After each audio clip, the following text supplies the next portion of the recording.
Give me strength always to hold thee in my heart. Om. Peace. Amen.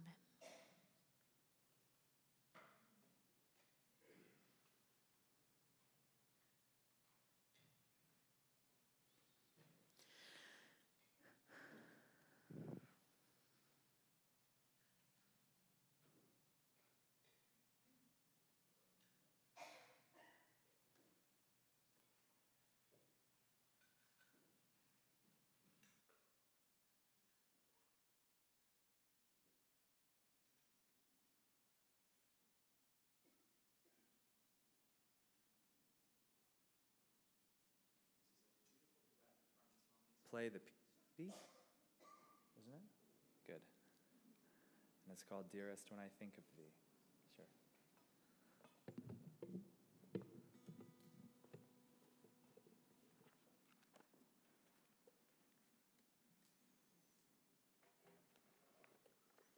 And do you tag the first verse?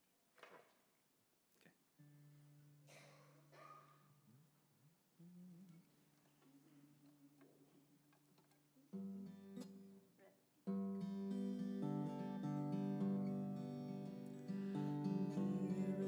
When I think of thee, heaven opens and I see shafts of light upon the earth. All then seems of noble birth, shafts of light upon the earth. All then seems of noble birth. Kindness then appears divine, human error then benign. Goodness rules the universe, men a higher love rehearse. Goodness rules the universe, men a higher love rehearse.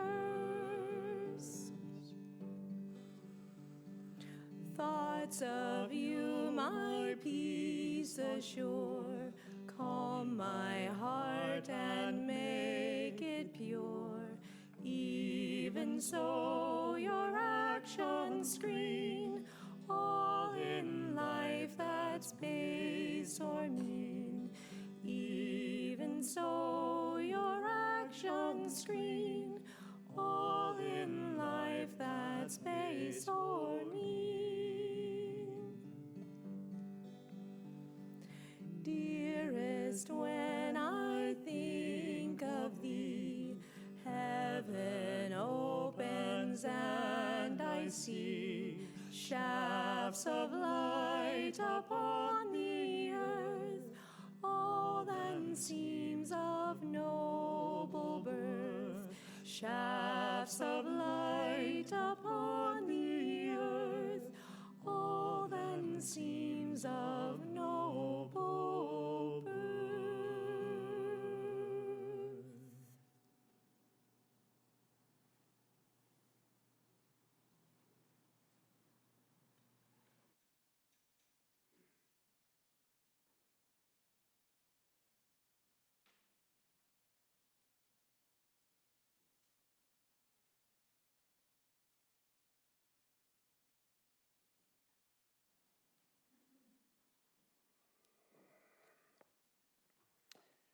This is a reading from Whispers from Eternity by Paramhansa Yogananda.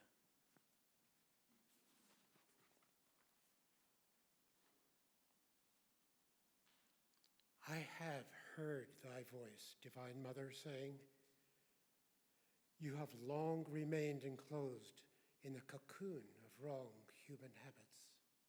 Come out, ere the silkman, death, come to destroy you.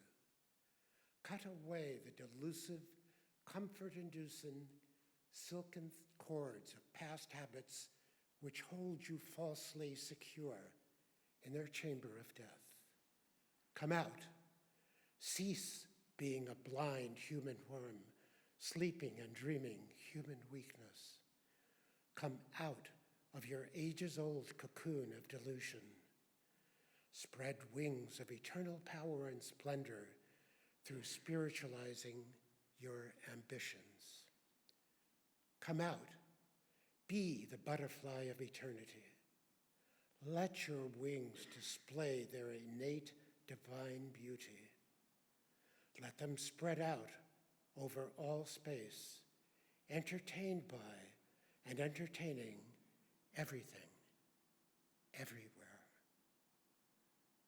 On wings of beauty, fly through the skies of infinity, attracting all toward everything that is most beautiful.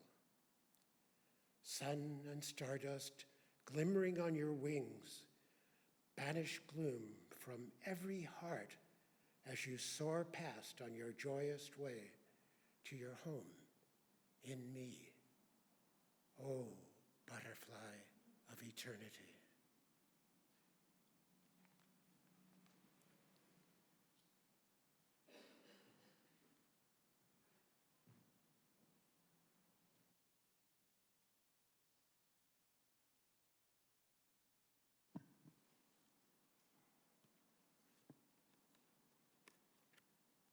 This is a reading from Rays of the One Light, weekly commentaries on the Bible and the Bhagavad Gita. Week 41. Victory demands the courage of conviction. Truth is one and eternal. Realize oneness with it in your deathless self within. The following commentary is based on the teachings of Paramhansa Yogananda. Jesus Christ said in the Gospel of St. Matthew, chapter 10, "Think not that I am come to send peace on earth. I am come not to send peace, but a sword. For I am come to set a man at variance against his father, and the daughter against her mother, the daughter-in-law against her mother-in-law. And a man's foes shall not be they of his own household. He that loveth father or mother more than me is not worthy of me, and he that loveth son or daughter more than me is not worthy of me. And he that taketh not his cross and followeth after me is not worthy of me. He that findeth, that is to say, that clingeth to his life, shall lose it. And he that loseth, in other words, that giveth up his life for my sake, shall find it." God tests the firmness of our faith. The sword described here is the sword of discrimination. The struggle Jesus describes is not a war against unknown enemies, but the struggle with our own attachment to all that is nearest and dearest to us, humanly speaking. Ultimately, it is the war against the ego itself and against anything with which we surround ourselves to bolster the ego's fragile sense of security. When Yogananda, as a boy, fled to the Himalayas to embrace a life of solitary meditation, he was apprehended by his older brother Ananda and brought home again. At a certain point, before he would accept defeat, he whispered to his friend Amar, his companion on the flight, "Let us slip away when opportunity offers. We can go on foot to Rishikesh." But Amar, whose brother had accompanied Ananta, had turned pessimist, disclaiming any intention of continuing their adventure. Yogananda's memorable comment on Amar's refusal was, he was enjoying the familial warmth. The spiritual warrior rejects that familial warmth. Rather, he claims the whole universe as his home. As the Bhagavad Gita puts it in the 14th chapter, unaffected by outward joys and sorrows, or by praise and blame, secure in his divine nature, regarding with equal gaze a clod of mud, a stone, and a bar of gold. Impartial toward all experiences, whether pleasant or unpleasant, firm-minded, untouched by either praise or blame, treating everyone alike, whether friend or foe, free from the delusion that in anything he does, he is the doer. Such an one has transcended nature's triune qualities. Thus, through Holy Scripture, God has spoken to mankind.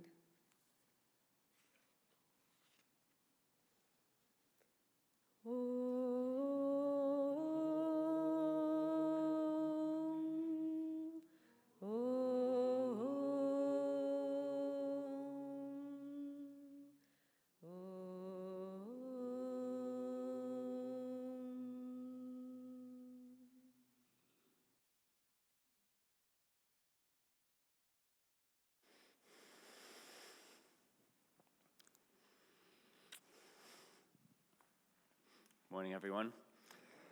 In my new role here in Palo Alto, for those of you who don't know me, I am serving as director of our lower school here, Living Wisdom School, which is started by Ananda many years ago, but exists within and without of Ananda. I get to meet many parents, prospective parents, people who are looking at many different schools and trying to find the right fit for their child. And while I'm biased and do believe that Living Wisdom would probably be the best fit for almost every child, because our approach is inherently individual, it's a soul-based education in a sense, so it recognizes that each individual is different and has its own path towards whatever its highest level of growth is. It may not be ready for every child at every moment, and it might not be ready for every family. So we do a little bit of a dance when we have our meetings. I share a bit about the school, they ask questions, we try to figure out what are their values, what are they looking for as a parent for their child, what are our values, what do we offer. And I had one recently that, well, we shall see, time shall tell. It didn't feel to me like it went well, or at least that it was going well. I've only had a couple where I really felt like we were just not on the same planet. And this was one of them. And usually what it comes down to is a concern. We talk about our school and how we prioritize joy and we prioritize fun and dynamic enjoyment of the curriculum. And you can see in certain people, many parents come in and are just totally enthralled with the idea. They love the thought that my child could learn with joy, because for many parents, that's not what they experienced when they were in school. But every once in a while, you can see this far-off look in the eye. Something's not quite connecting. And it usually comes back to, well, that's great, but how are your academics?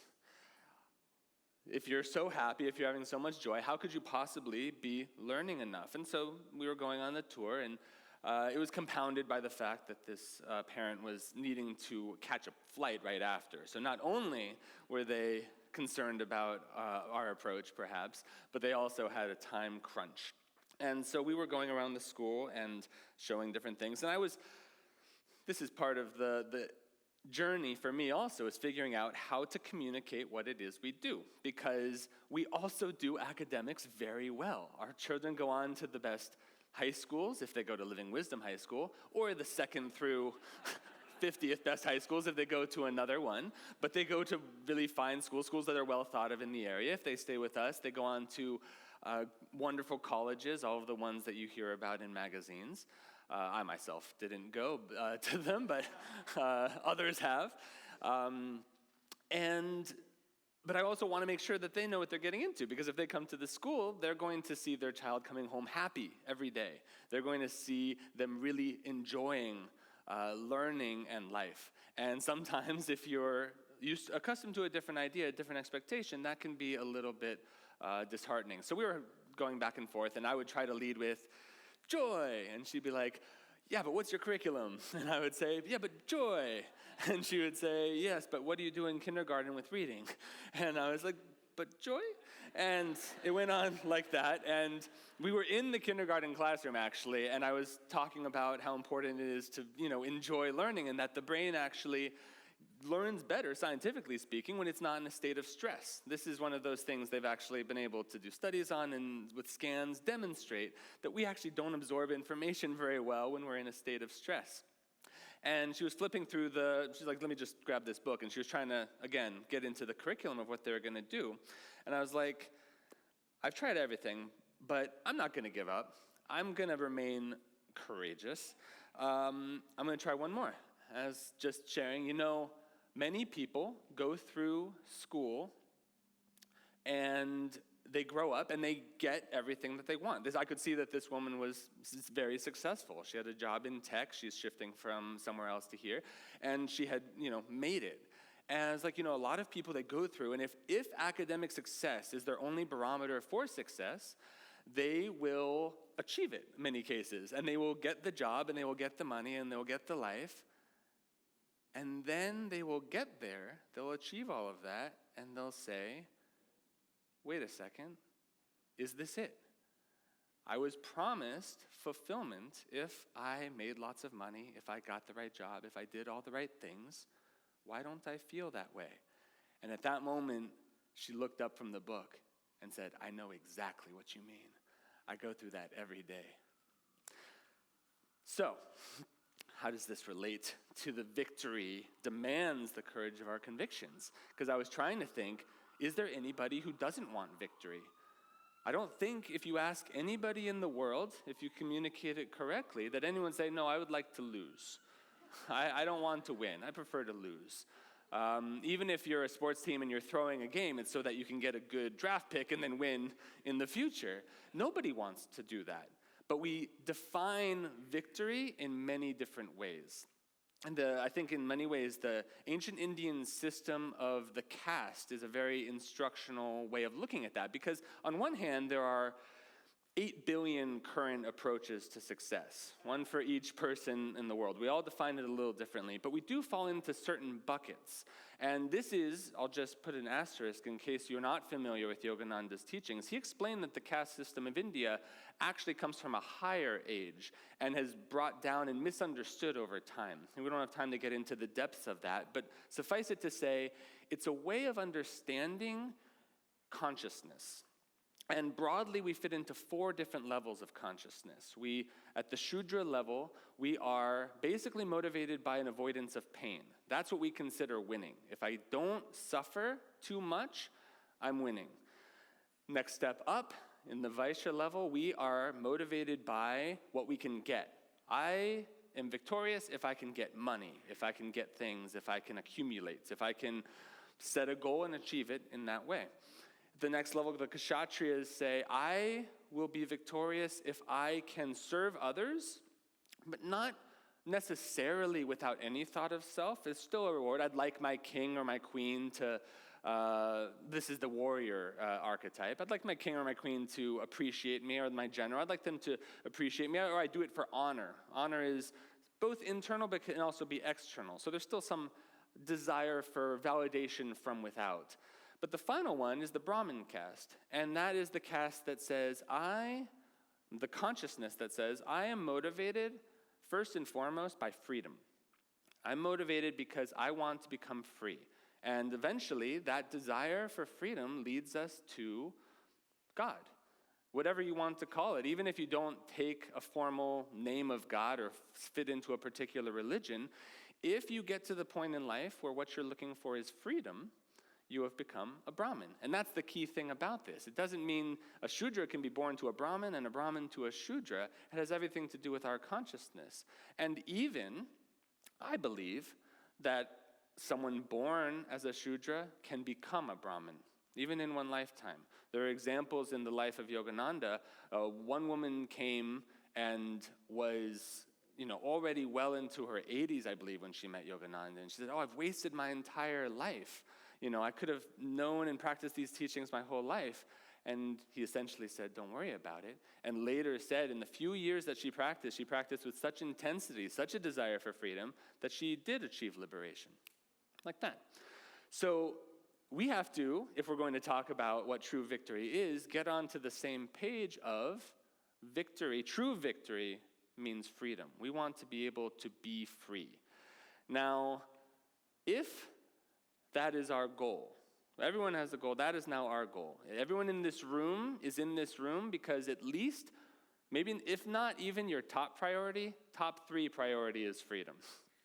And it can change every day a little bit. Sometimes we get caught up in life, and maybe our priority for a little while is that promotion. And we're like, yeah, I'll remember freedom later. But we do come back to it. If you come on a Sunday morning when it's a little rainy, on some level, your soul is calling for freedom. So how do we get that? I really love the name of this reading. I've just been thinking about these 4 words all week. Victory demands the courage of conviction. So this demand I was thinking about, that's a very strong word. It could say, victory is helped by the courage of conviction, or it would be nice if you had the courage of your conviction if you want victory. No, it's not even requires, it's demands. Demand signifies that a strong amount of energy is needed. One of the longtime members of Ananda, her name is Swami Devi. She also serves as basically serving and guiding the work of Ananda worldwide. She said something that really stuck with me because I think at the moment it applied to me, which is if you're not going forwards on the spiritual path, you're going backwards. There is no static spot. You can't get to a spot and then say, okay, I've made it to level 10. I can pause here for a while. Because as soon as you have that thought, you're already drifting back. It demands our full attention. We can't give anything other than 100% of our energy. Because, again, if we want victory, and you can apply that back to any of the stages. If what you want and how you view victory is to make a lot of money, you can do that. It still demands that you put out energy. You can't say, I want lots of money, and then just sit there. Unless you happen to have extremely good karma, and somebody walks up and says, wow, you look like you need lots of money. Here's mine. Doesn't usually happen that way. And even then, if you think about karma, you had put out energy in the past to be able to have that happen to you. But if we want freedom, that means that we are demanded to put out the energy, the courage of our convictions. So now let's skip one and talk about convictions. What are our convictions? I don't know if this is etymologically correct, but it occurred to me that convictions looks very similar to things we are convinced of. If you are convinced of something, that is now a conviction. I have conviction that this is true. So many of us, on our soul's journey, we can look to other people if it wasn't this way for us in this life, sort of lack conviction. We have maybe a goal, but the thing that prevents us from getting that goal is we do not know the steps we're going to take to get there. If you want material power, you actually still have to take steps. You have to go and get you don't have to get an academic education because that's what Living Wisdom School is based on. You can get a holistic education, but you have to get an education. You have to put out energy. You have to get the job. You have to do all of these things. So if it's freedom that we want, what do we have to do? That would be our convictions. I get the question often, is this a religious school? And I always answer no, but it is a meaning-based school. We always put into every part of our curriculum the idea that life has meaning. And we even have a list of rules.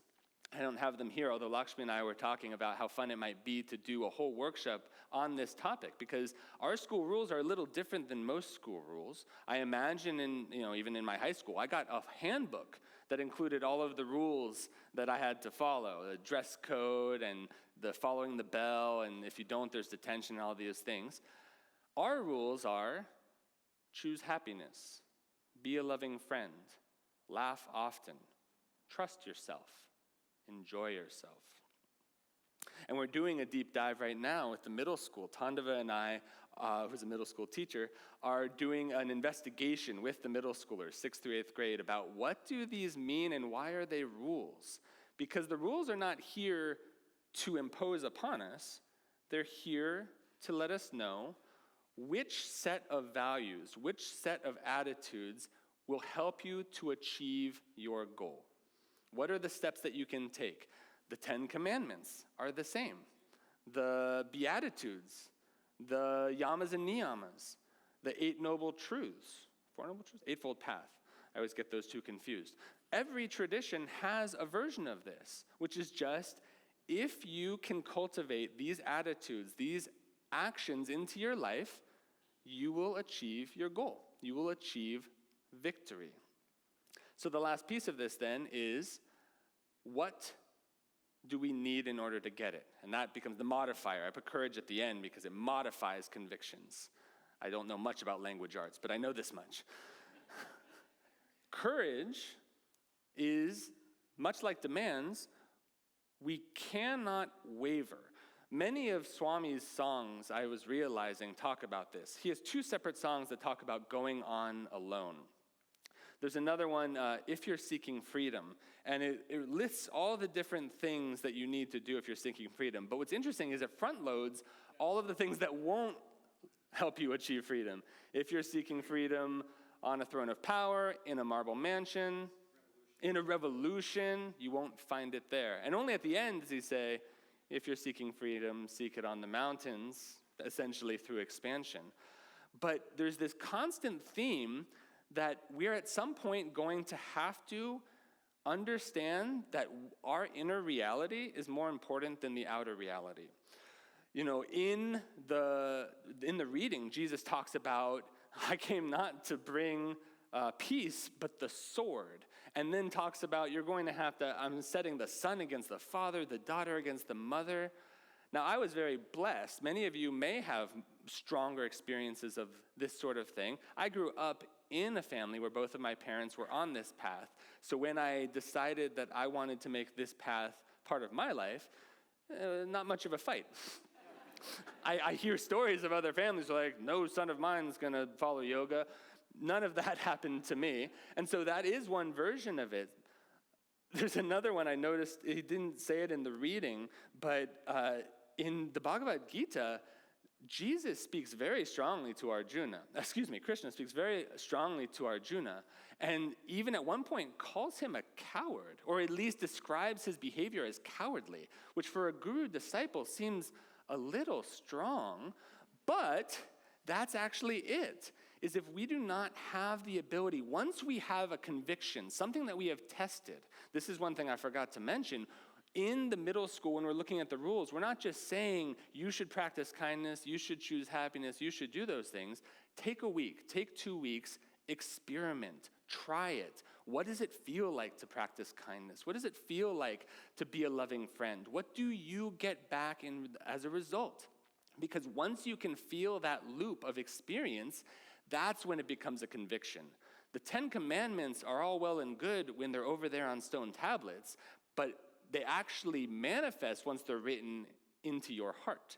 So we have to, through our own experience, gain the conviction, and then once we have that experience, we have a responsibility to follow that to the end. That's the courage of convictions. So he calls him a coward on a battlefield.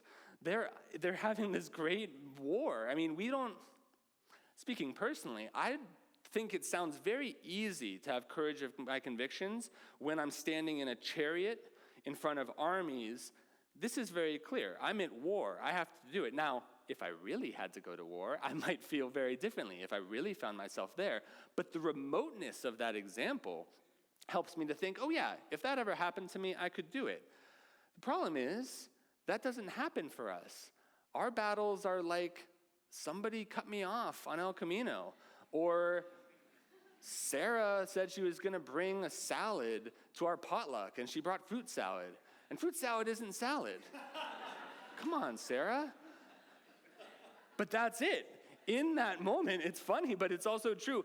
These are our battles. This is our Kurukshetra. And if you can just phase in that moment to you're standing in a chariot with your bow and arrow on the verge of war and say, Arjuna, when he says, I don't want to fight, is saying, I'm going to be mad because someone brought the wrong salad. I'm going to let this affect my reality. I'm going to let this affect my consciousness. But to really stand up and say, I will fight, is to say, it's okay. She just chopped up fruit and put it into a bowl and called it a salad. But that's okay because she was doing her best. And that's really all we have to do. So on one hand, the battle that we have to fight is this huge overarching thing that spans thousands, millions of lifetimes, but it's also something that gets fought every single day. And when we're able to stand in the courage of our convictions, we will find victory comes to us. And best of all, when we focus and say, I want freedom, and I will find all of the things in my life. I will watch my life carefully. I will follow whatever teachings come to me about truth and about how to find freedom. And I will see if they work. And I will take the things that work and I will apply them again and again and again. We will eventually find victory. And we'll find freedom. This is the bad news and the good news of what Master said, that it takes every ounce of our energy. We have to give 100% of ourselves in order to achieve the goal, which sounds like a lot, but that's also the good news, because we don't have to give 1 ounce more than we can. God only asks us to do what we can, and so if it's happening to us, it is for us, and all we have to do, focus on victory and have courage in our convictions. And that's all that's demanded of us. Joy to you. Let's just take a moment.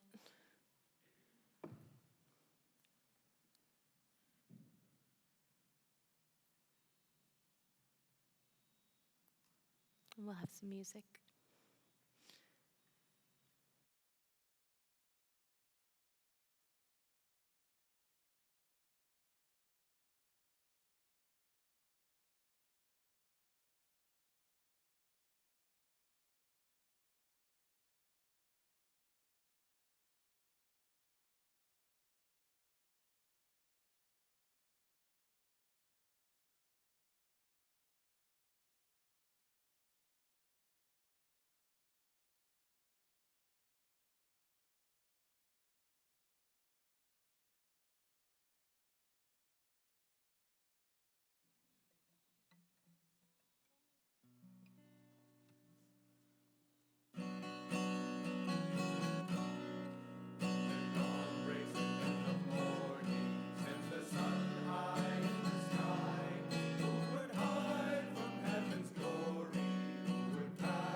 La la la la la la la la la la la la.